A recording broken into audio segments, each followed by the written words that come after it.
Hi there, this is Bryant again, and we're going to read Chapter 10 of The Adventures of Pinocchio. The marionettes recognize their brother Pinocchio and greet him with a loud cheer. But the director, Fire Eater, happens along and poor Pinocchio almost loses his life. Quick as a flash, Pinocchio disappeared into the marionette theater. And then something happened which almost caused a riot. The curtain was up, and the performance has started. Harley Quinn and Pulcinella were reciting on the stage, and, as usual, they were threatening each other with sticks and blows. The theater was full of people enjoying the spectacle and laughing till they cried at the antics of the two marionettes. The play continued for a few minutes, and then suddenly, without any warning, Harley Quinn stopped talking. Turning toward the audience, he pointed to the rear of the orchestra, yelling wildly at the same time, "Look, look! Am I asleep or awake? Or did I really see Pinocchio there?" Yes, it's Pinocchio!" screamed Pulcinella. It is!" shrieked Signora Rosora, peeking in the other side of the stage. It is Pinocchio!" yelled all the marionettes, pouring out of the wigs.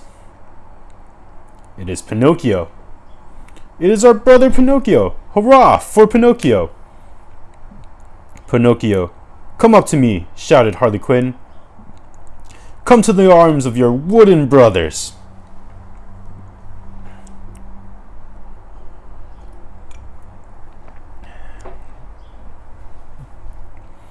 At such a loving invitation, Pinocchio, with one leap from the back of the orchestra, found himself in the front rows.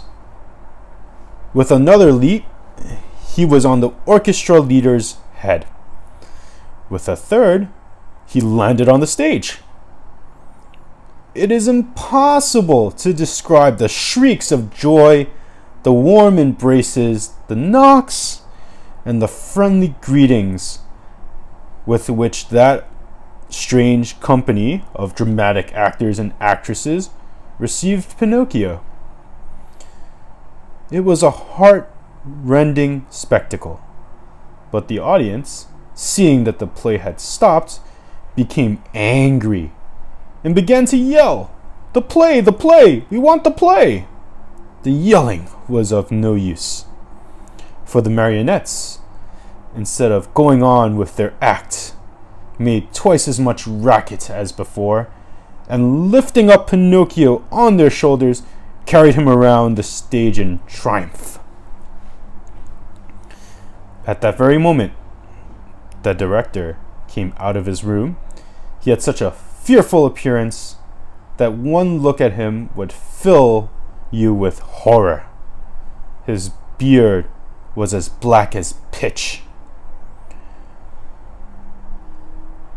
and so long that it reached from his chin down to his feet. His mouth was as wide as an oven, his teeth like yellow fangs, and his eyes, two glowing red coals, in his huge, hairy hands, a long whip made of green snakes and black cats, tails twisted together, swished through the air in a dangerous way. At the unexpected apparition, no one dared even to breathe. One could almost hear a fly go by. Those poor marionettes, one and all, trembling like leaves in the storm. Why have you brought such excitement into my theater? The huge fellow asked Pinocchio. With the voice of an ogre suffering with a cold.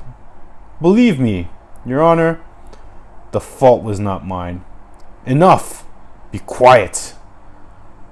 I'll take care of you later." As soon as the play was over, the director went on to the kitchen, where a fine big lamb was slowly turning on the spit. More wood was needed to finish cooking it.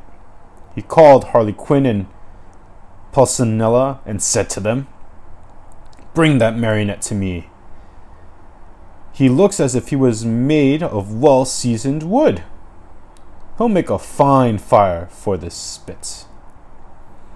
Harley Quinn and Pulcinella hesitated a bit. Then, frightened by a look from their master, they quickly left the kitchen to obey him. A few minutes later, they returned, carrying poor Pinocchio, who was wriggling and squirming like an eel and crying pitifully. "Father, save me! I don't want to die! I don't want to die!" Chapter 11. Fire Eater sneezes and forgives Pinocchio, who saves his friend Harley Quinn from death. In the theater, great excitement reigned. Fire Eater, this was really his name, was very ugly. But he was far from being as bad as he looked. Proof of this is that when he saw the poor marionette being brought into him, struggling with fear and crying, "I don't want to die, I don't want to die," he felt sorry for him and began first to waver and then to weaken. Finally, he could control himself no longer and gave a loud sneeze. At that sneeze, Harley Quinn, who until then had been very sad as a weeping willow, smiled happily and leaning toward the marionette whispered to him, "Good news, brother of mine. Fire Eater has sneezed, and this is a sign that he feels sorry for you. You are saved. For be it known that while other people, when sad and sorrowful, weep and wipe their eyes, Fire Eater, on the other hand, had a strange habit of sneezing each time he felt unhappy. That way was just as good as any other to show kindness of his heart. After sneezing, Fire Eater, ugly as ever, cried to Pinocchio, "Stop crying! Your wails gave me a funny feeling down here in my stomach and Two loud sneezes finished his speech. "God bless you," said Pinocchio. "Thanks." "Are your father and mother still living?" demanded Fire Eater. "My father, yes. My mother, I have never known." "Your poor father would suffer terribly if he knew you were used as firewood. Poor old man, I feel sorry for him." Eek, eek, eek. 3 more sneezes sounded, louder than ever. "God bless you," said Pinocchio. "Thanks. However, I ought to be sorry for myself, too, just now. My good dinner is spoiled. I have no more wood for the fire, and the lamb is only half cooked. Never mind. I'll be at your place. I'll burn another marionette. Hey there, officers!" At that call, 2 wooden officers appeared, long and thin as a yard of rope, with queer hats on their heads and swords in their hands.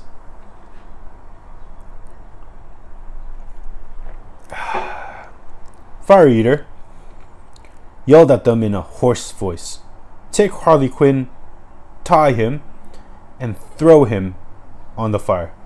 I want my lamb well done." Think how poor Harley Quinn felt. He was so scared that his legs doubled up under him and fell to the floor. Pinocchio, at that heartbreaking sight, threw himself at the feet of Fire Eater and, weeping bitterly, asked in a pitiful voice, which could scarcely be heard, "Have pity, I beg of you, Signor. There is no signory here. Have pity, kind sir. There are no sirs here.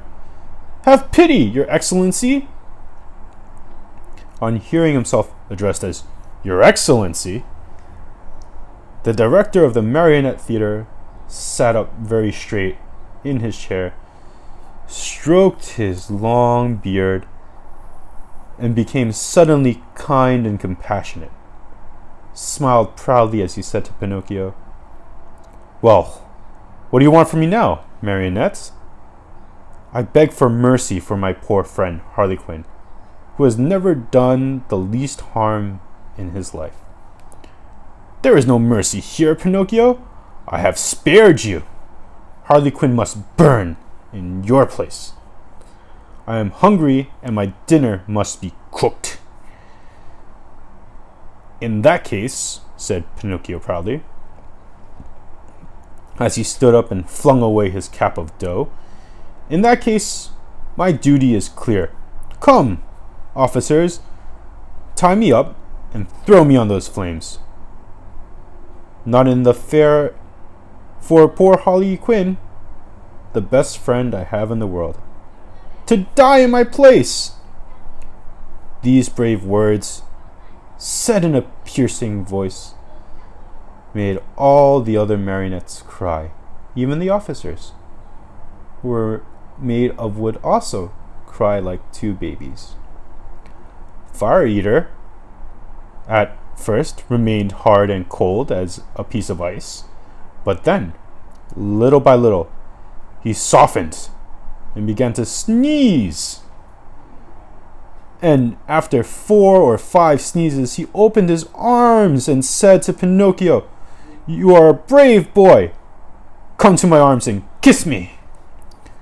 Pinocchio ran to him and, scurrying like a squirrel up the long black beard, he gave Fire Eater a loving kiss on the tip of his nose. "Has pardon been granted to me?" asked poor Harlequin, with a voice that was hardly a breath. "Pardon is yours," answered Fire Eater, and sighing and wagging his head, he added, "Well, tonight I shall have to eat my lamb only half cooked, but beware the next time, marionettes." At the news that pardon had been given, the marionettes ran to the stage and, turning on all the lights, they danced and sang till dawn. And that concludes chapter 11.